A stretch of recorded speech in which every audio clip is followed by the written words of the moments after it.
আসসালামু আলাইকুম সুপ্রিয় শিক্ষার্থী বন্ধুরা, আশা করি তোমরা সকলেই ভালো রয়েছো। আজকের ক্লাসে আমি হাজির হয়েছি নবম দশম শ্রেণীর টেক্সট বইয়ের একটি প্যাসেজ নিয়ে, যা মূলত সিন প্যাসেজ হিসেবে পরিচিত। তো আজকে আমি যে প্যাসেজটি নিয়ে হাজির হয়েছি তা তোমাদের টেক্সট বইয়ের পৃষ্ঠা নম্বর 9 নম্বর পেজে তোমরা পেয়ে যাবে। কত নম্বর পৃষ্ঠা? অর্থাৎ 9 নম্বর পেজে তোমরা পেয়ে যাবা। এবং প্যাসেজটি হচ্ছে মেহেরজান সম্পর্কে। কী রয়েছে? প্যাসেজটি হচ্ছে মেহেরজান সম্পর্কে। তো আমি এই প্যাসেজ নিয়ে মিনিমাম 3টা ভিডিও আমি তৈরি করব। তা অর্থাৎ আমি এগুলো ছোটো ছোটো অংশে ভাগ করে দিয়ে এখানে ছেড়ে দেব। তাই আমি একটা প্যাসেজের উপর 3টা ভিডিও তৈরি করে এখানে ছেড়ে দেব। ওকে, তাহলে আমাদের প্রথম অংশের মধ্যে আমরা আজকে দেখব যে অংশটুকু সেগুলো একটু ওভারঅল সামারি আকারে দেখে নিতে পারি। তো আমি কিন্তু তোমাদের প্যাসেজটার মধ্যে, অর্থাৎ আমি এই প্যাসেজের মধ্যে তোমাদের ভোকাবুলারি, বাংলা অর্থ সব কিছু এখানে দিয়ে দিয়েছি। তো কীভাবে দিয়ে দিয়েছি যদি তোমরা একটু এখানে খেয়াল করে দেখো তাহলে দেখতে পাবা যে এখানে শুরুতেই দেখো কতগুলো ভোকাবুলারি রয়েছে। ওকে, শুরুতেই কতগুলো ভোকাবুলারি রয়েছে এবং যে অংশটুকু আমরা পড়ব সেগুলো কি দিয়েছি আমি এখানে Bangla translation word by word meaning দিয়েছি এবং পরিশেষে উক্ত ওয়ার্ড বাই ওয়ার্ড মিনিংয়ের ফুল বাংলা ট্রান্সলেশন অংশটুকু আমি দিয়ে দিয়েছি। তাহলে আমি প্রথম অংশটুকু আমরা শুরু করে দিচ্ছি। দেখো, মূলত এটা আমাদের ইউনিট 2 এর লিসন 1। তো লিসন 1 এর নামটা হচ্ছে the great of the mighty river. Page number কত? এটা 9 নম্বর পেজে তোমরা পেজ দেওয়া। এখানে দেখো রয়েছে কি রয়েছে Meherjan lives in Islam on the Sirajganj town protection ইমব্যাংকমেন্ট।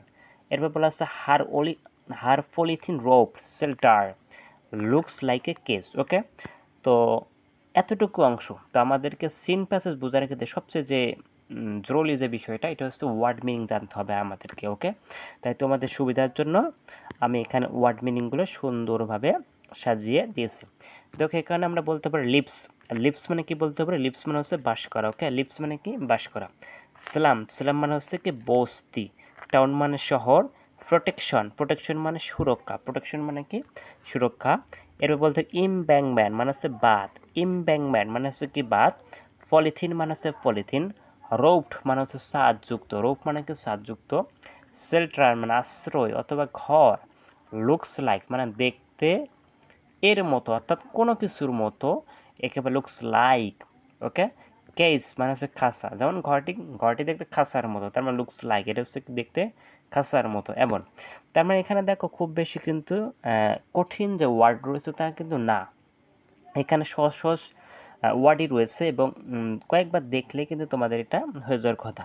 যেমন লিভস মানে হচ্ছে বসবাস করা। ওকে, স্লাম বস্তি, টাউন শহর, প্রোটেকশন সুরক্ষা, ইমব্যাংকমেন্ট মানে হচ্ছে বাঁধ, পলিথিন, রোড মানে সাজযুক্ত, শেল্টার আশ্রয়, লুকস লাইক মানে দেখতে কোনো কিছুর মতো, কেস মানে হচ্ছে কি? খাঁচা। ওকে, তাহলে এবার আমরা প্রথম অংশের ওয়ার্ড বাই ওয়ার্ড ট্রান্সলেশন দেখার চেষ্টা করব। এখানে দেখো কি বলা আছে? মেরজান বাস করে। কোথায়? মেরজান বাস করে। মূলত লিপসটা এখানে ভার।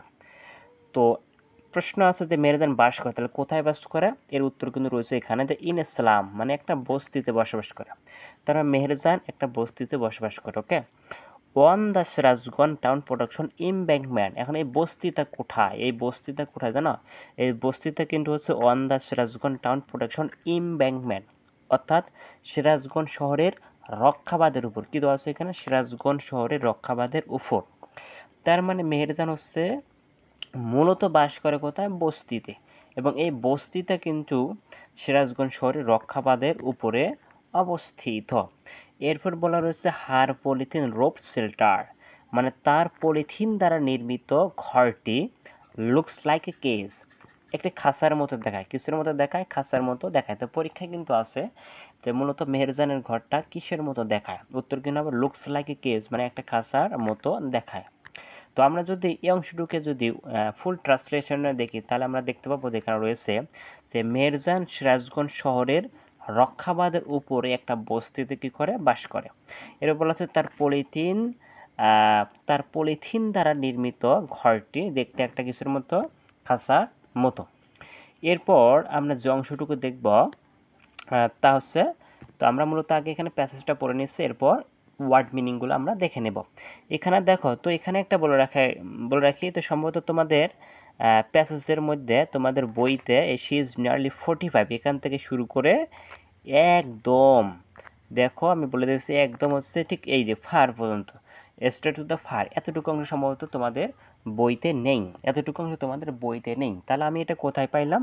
তো আমি মূলত এটা পুরাতন বই, অর্থাৎ 2012 সালের যে কারিকুলাম যে বইটা রয়েছে, প্রথম পাবলিশ হয়েছিল, তো মূলত সেই বইতে এতটুকু অংশ দেওয়া রয়েছে। যেহেতু পূর্বের বইতে দেওয়া ছিল, বর্তমান বইতে তোমাদের নেই, তাই আমি এটা যুক্ত করেছি জাস্ট তোমাদের জানিয়ে দেওয়ার জন্য। তাহলে আমরা এখানে একটু খেয়াল করে দেখব যে she is nearly 45, she is nearly 45 but she is nearly 45 but looks more than her age, looks more than her age.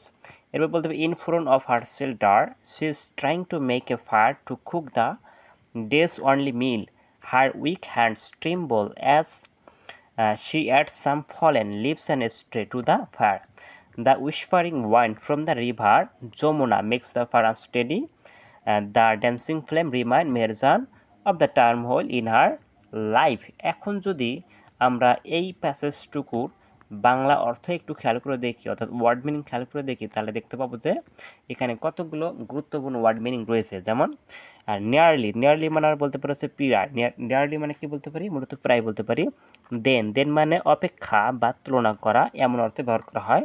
Trying মানে হচ্ছে চেষ্টা করা, মেক মানে তৈরি করা, ফায়ার মানে হচ্ছে কি আগুন, ফায়ার মানে কি আগুন, কুক মানে হচ্ছে রান্না করা, মিল মানে হচ্ছে খাবার, উইক মানে দুর্বল।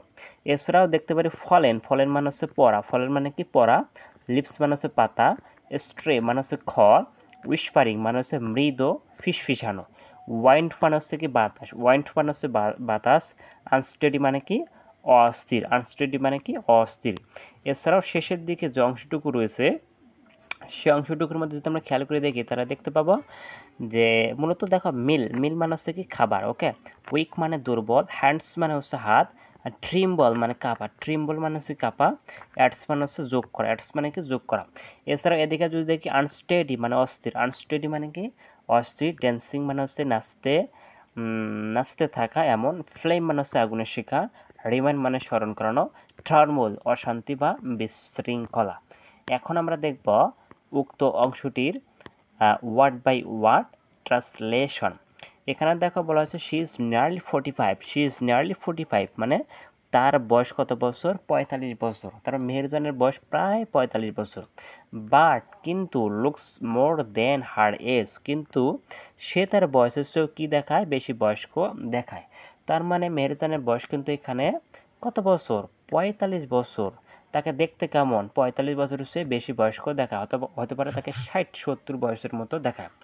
এছাড়া আমরা দেখব in front of her shelter, তার আশ্রয়ের সামনে, সে ট্রাইং সে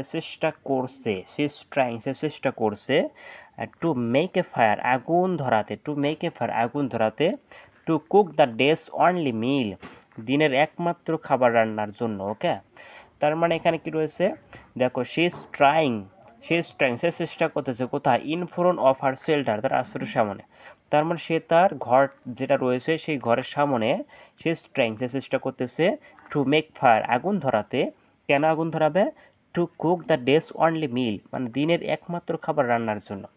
তো যখন আগুন ধরা তখন কিন্তু একটা বিষয় ঘটে যায়, কি ঘটে যায় দেখো এখানে, যে হার উইক হ্যান্ড, এখানে মনে রাখবা তিনি কিন্তু দেখতে দুর্বল, ওকে। হার উইক হ্যান্ড ট্রিম্বল, তার দুর্বল হাত কাঁপতে থাকে, অ্যাজ যখন she add some fallen leaves and straw, যখন সে কিছু ঝরা পাতা ও খড় যোগ করে দেয়, মানে আগুনের মধ্যে দিয়ে দেয়, টু দ্য ফায়ার আগুনে।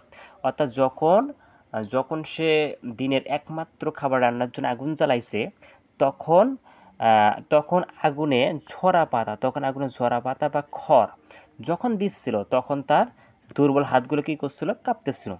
এর বলা আছে দ্য উইসপারিং ওয়াইন্ড, ফিস বাতাস, ফ্রম দ্য যমুনা, অর্থাৎ যমুনা নদী থেকে, মেক্স দ্য ফায়ার আনস্টেডি, আগুনকে অস্থির করে তোলে মানে আগুনের শিকাগুলোকে দোল খাওয়ায়, ওকে। দ্য ড্যান্সিং ফ্লেম, দোল খাওয়া শিকাগুলো, দ্য ড্যান্সিং ফ্লেম অর্থাৎ দোল খাওয়া আগুনের শিকা, রিমাইন্ডস মেহেরজানকে মনে করিয়ে দেয়, কি মনে করে দেয়, of the turmoil in her life মানে তার জীবনের দুঃখ দুর্দশাকে। তার মানে মেহেরজানের জীবনে অনেক দুঃখ দুর্দশা রয়েছে, যেগুলো আগুনের দোল খাওয়ার শিকাগুলো দেখে মনে পড়ে যায় মেহেরজানের। এখন যদি আমরা ফুল বাংলা অর্থগুলো একটু খেয়াল করে প্যাসেজটা একটু ভালো করে বোঝার চেষ্টা করি, তাহলে দেখতে পাবে এখানে কি রয়েছে। দেখো এখানে কিন্তু রয়েছে, দেখো তার বয়স কত বছর, মূলত 45 বছর। ওকে, মেহেরজানের বয়স কত বছর, 45 বছর। কিন্তু সে তার বয়সের চেয়ে কী মনে হয়, তাকে বেশি বয়স্ক মনে হয়। দেখো ঘরের সামনে কি, ঘরের সামনে সে দিনের একমাত্র, মানে সে দৈনিক একবার করে রান্না করে, খাবার রান্নার জন্য কি আগুন ধরানোর চেষ্টা করছে। তো তার দুর্বল হাতে সে কিছু ঝরা পাতা ও খড় যোগ করে, কিন্তু যমুনা নদী থেকে আসা ফিসফিস বাতাস আগুনকে অস্থির করে তোলে, আগুনকে কী করে অস্থির করে তোলে। দোল খাওয়া আগুনের শিকাগুলো মেহেরজানকে তার জীবনের কী করে দুর্ভোগের কথা মনে করিয়ে দেয়। তো বন্ধুরা, আজকের ক্লাসটি এ পর্যন্ত থাকলো। তো আজকের ক্লাসটি কেমন লাগলো এটা অবশ্যই কমেন্ট করে জানাতে ভুলবে না। তাহলে সকলকে ভিডিওটি দেখার জন্য অসংখ্য ধন্যবাদ। সকলে ভালো থাকবেন, সুস্থ থাকবেন। দেখা হবে পরবর্তী ভিডিওতে ইনশাআল্লাহ। আল্লাহ হাফেজ।